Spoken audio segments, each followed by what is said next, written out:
Սարերից իջնող ոսկեպար գետը գալիս խառնվում է Ջողազա-Ջերամբարին հասնելով հարևան Ադրբեջան, այստեղ թողնելով խնդիրների մեծ շարան, որ մտահոգում է տեղի բնակիչներին։ Ամռան շրջանում այս գետը ցամաքող առվի է վերածվել, պատճառները մի քանիսն են։ Ուսումնասիրելով ոսկեպար գետի պաշարները իրականացվեց Կոթի Բաղանից Ոսկեվան գյուղերի հողերի ոռոգման ջրագծի ծրագիրը, որի արդյունքում 28 կիլոմետր ջրագիծ անցկացվեց դեպի Կոթի համայնք, 550 հեկտար հողատարածք ոռոգելու նպատակով։ Ծրագիրը իրականացվել է կան ներքին ցանցի խնդիրներ։ Սրանից երկու առաջ ընդհանրապես ցամաք էր։ Պետական ծրագիր քաշող մարդը պետք է մտածեր, որ այս ջուրը չպետք է ցամաքի։ Դե ջեր ոռոգված ջուր չունենք մենք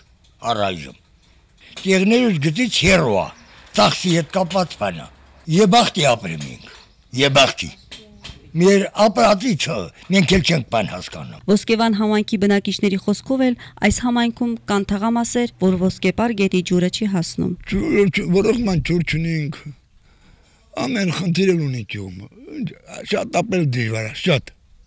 Դե մեր կողմը չընտրեն, մենք էլ ուժ չունենք որ բերենք։ Դեռ 2011 թվականին Ոսկեպար գետի վրա կառուցվել է Ոսկեպար փոքր հիդրոէլեկտրոկայանը, ոռոգման շրջանում այս հիդրոէլեկտրոկայանը չի գործում։ Նախատեսած է, որ 300-350 լիտր վայրկյանում ջուր պետք է մղվի դեպի Կոթի,